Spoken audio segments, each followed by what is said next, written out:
I read a lot of books this month.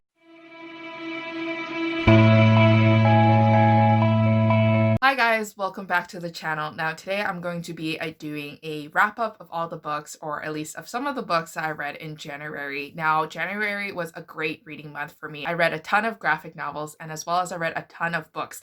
Very surprisingly, I read majority of them on ebook format, which is different for me because I usually tend to stray towards my ARCs and my physical copies. But for some reason this month, or for some reason January, is always a month where I dive into Kindle Unlimited, where I read a lot of Kindle Unlimited indie authors, new to be authors, and just like basically trying out everything that I wanted to try out in the end of like the previous year, but I didn't have time to. So I feel like January is always like a month for me to explore and to really figure out what I actually want to read and intend to read. And it's also like where the month where I always like make myself read as much as possible, even though my New Year's resolution for reading challenges was to not force myself to read. In January, I just feel like it's my time to really be different from the reader I was last year, and I pursue different genre that I never really appreciated before. So the most recent read that I did read was actually last night. The day that I'm filming this video is actually Sunday, January 26th.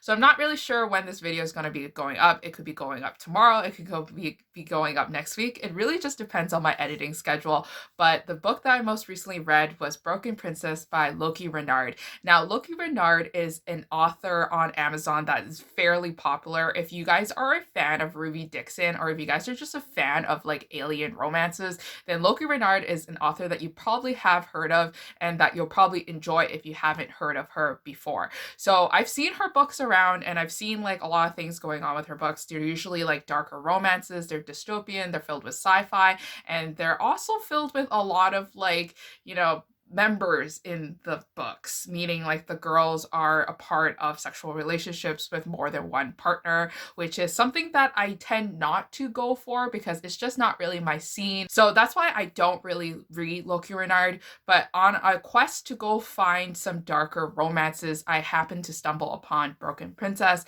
and I am kind of happy I read it, but kind of like, why did I read this at the same time? I gave this book 3 out of 5 stars, and the reason was because this book was different from what I read before. So if you guys don't know what Broken Princess is about, Broken Princess is about a princess, basically. So this princess was kept locked away in her chamber, and she was just being fed like with delicious foods. She was treated like a princess. She was loved by her brother, who was the king, but the king was also a very bad person. Like, he would publicly humiliate his people, he would hurt his servants, he wouldn't care for the people. And that's when the weird things happen, and that's when the gods arrive onto the world, onto their land, and say, basically, you're not protecting the humans that I gave you like the power to and the right to, so we're gonna strip it all away from you. One of the powerful gods takes her brother off the throne, and then he rules the land and makes sure that everybody gets their justice. In his eyes, the princess is guilty of all her brother's crimes, so he decides to punish her and lets her know that basically this is what you have been doing by neglecting your role as a princess and by not taking care of the people.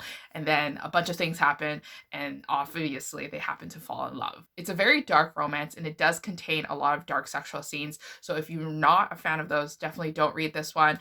I happen to kind of enjoy it, but I couldn't really extend my belief to that point where I was like, oh yeah, like I'm totally into it. So that's why I only gave it 3 out of 5 stars. The next book that I did read happened to be on Kindle Unlimited too, and this book captured my attention as soon as I saw the cover, because after reading Pestilence by Laura Thalassa, don't really know how to say her last name still, I really wanted to dive back into the world of mythological creatures and mythological gods and demons and like that sort of romance, because I found that sort of romance was very captivating and very like interesting for me. So that's why I was so interested in Lord of Winter by Anna Callan. Now, this book is about basically fays, and I actually don't really know fays, and I'm not really like knowledgeable in the world of fays. So the only book that I did read that included a fae character, and that was kind of like an urban fantasy romance, was a book called Twisted Fate by Jesse Elliott.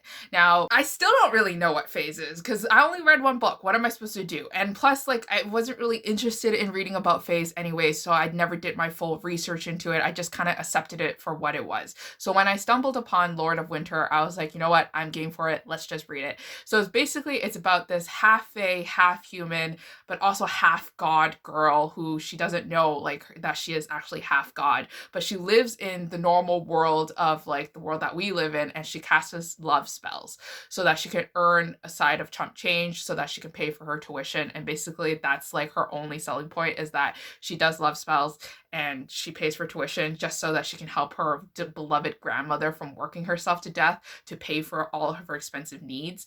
So anyways, the Lord of Winter, which is like this really like big badass like fae, he's like the mightiest fae of all the winter realm or like whatever they're part of, comes and he's like, you know what, you have been committing these crimes and we got to take you. So basically he takes her into prison and in his like holding, and she's like basically dying. And then it's only then until they realize that her identity is that she is actually like a descendant of the gods of water.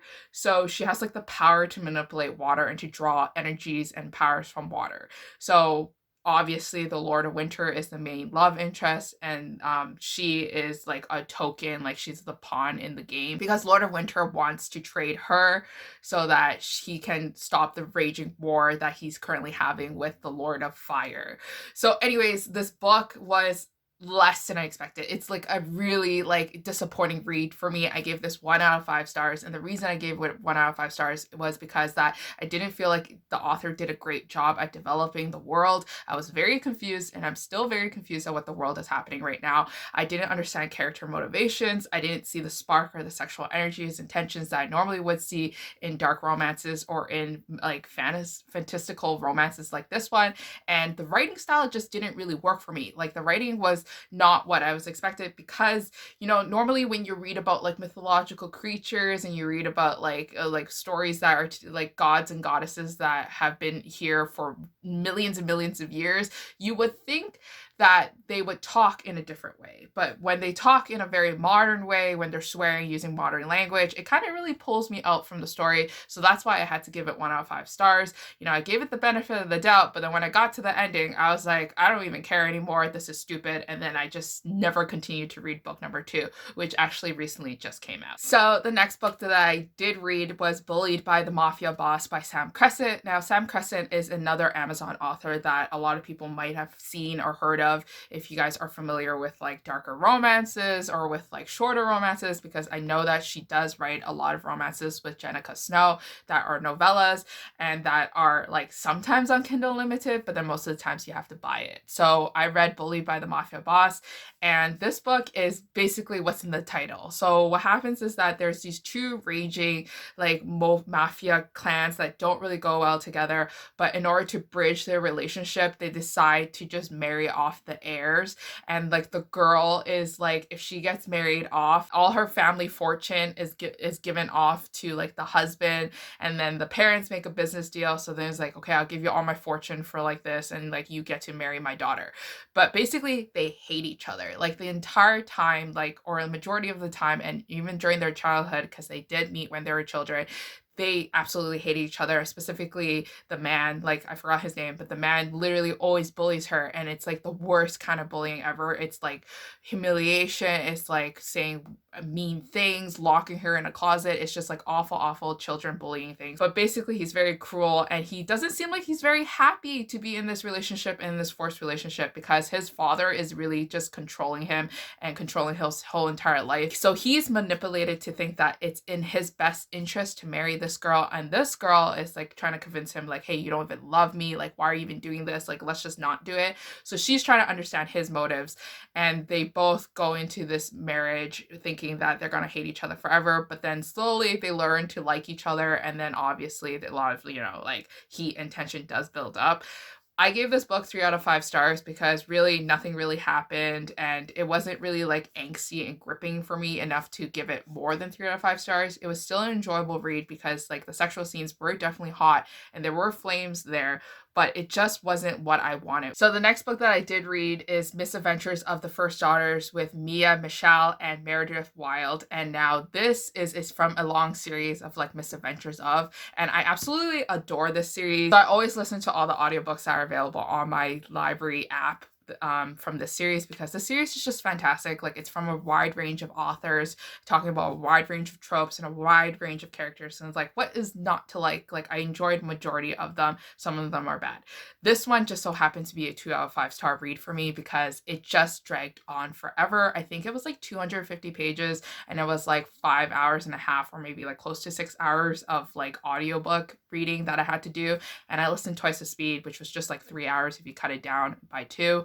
But it just wasn't fast enough for me because it did a great job at building the relationship, and it did a great job at building the sexual tension between our two characters, who just so happened to be the first daughter of like, the first daughter. So like, she's a daughter of like the president, and she has very controlling parents, and her parents like don't want her to step out of line, because if she does, then she'll hurt her father's chances of being reelected as the president. And she just so happens to be attracted to her bodyguard, or like, who doesn't want anything to do with her because he doesn't want to lose his job. Like, he protects her for like, whether it's protecting her body or for protecting her heart, because he knows that this relationship's not going to go too well if they do end up together. But anyways, so this relationship is between both him and her, and they have this secret relationship because obviously they can't keep their hands off of each other.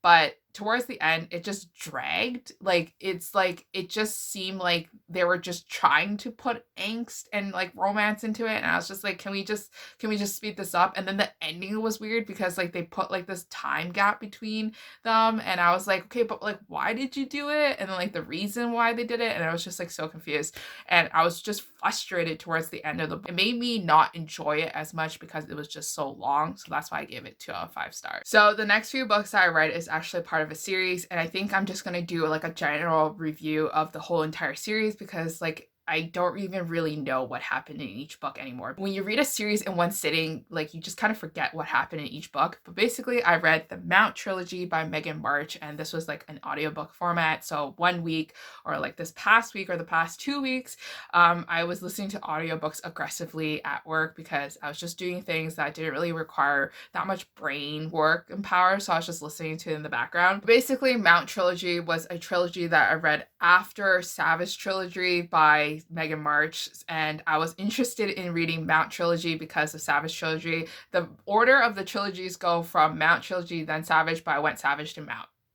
Okay, but spoiler alert, I liked Mount Trilogy better than Savage Trilogy. So basically, Mount Trilogy includes Ruthless King, Defiant Queen, and Sinful Empire. Basically, Mount Trilogy is between this guy named Mount and this girl named Kira, and Mount is like this head of the Mafia boss. Like, he's like, everybody fears him. He runs the city. Like, everybody just knows who he is, and he controls everybody, and he gets away with a lot of the crimes that he commits, and he kills a lot of people, and he's a dangerous man, and he's out here to collect debt from Kira, and Kira is just like a normal innocent girl, but she has a dead husband, and her dead husband just so happens to owe a lot of money to Mount, and Mount is like, okay, you pay me back, or I'm gonna close down your whole business and basically ruin your whole family's business that they've created for the past couple of decades. And Kira, being like this very like headstrong woman, and obviously like a businesswoman and the CEO to many employees, she's like, I'm not gonna have this. I'm not gonna let you bully this.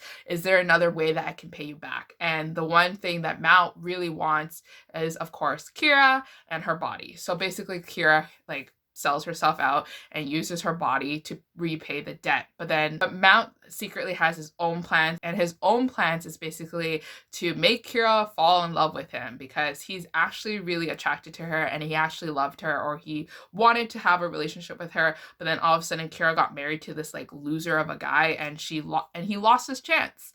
So that's why he's coming back, because he thinks that this is the perfect opportunity to get Kira into his bed and to make her his forever, which is like cute in a way if you think about it. Like, it's cute, but then like, you realize that the husband's not actually dead, and that the Mount actually figured it out halfway through the series, and that Mount actually turned into a manipulative bastard because he played on Kira's emotions, and Kira was feeling pretty guilty that, like, you know, she was doing all this just to save her business, and she felt ashamed of herself, and she missed her husband, and she realized that her husband was kind of bad and like a jerk, but you know, she still loved him for a period of time.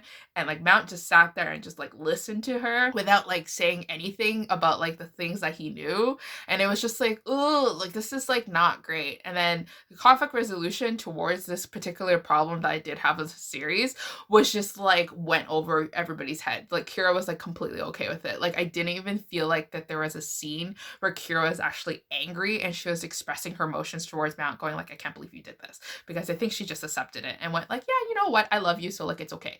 So that's why I gave this overall series, like each book, I gave it 3 out of 5 stars. It was more entertaining than the Savage trilogy. It was a lot more interesting than the story. It had a lot more action and it had a lot more flame factors towards it. But overall, I can't justify giving it a higher rating simply because Mount was kind of like an asshole. So the last series that I want to talk about in this video is the Savage trilogy. So I read the Savage trilogy before Mount, like I said before, and basically this trilogy was boring. Okay, so a lot of things happen in the beginning of the first book, and I was like, okay, this is actually a good novel and I really like it. So basically what happened was that the first half of the first book in this series was very good, and the first book is Savage Prince, and it was like very hot. You know, it started off with this innocent girl, once again innocent girl, going into this club, and she didn't know that this club was actually a sex club, and she was like, you know, she's like shocked about everything because she's never seen this, like these acts before. Like what's BDSM? We don't know.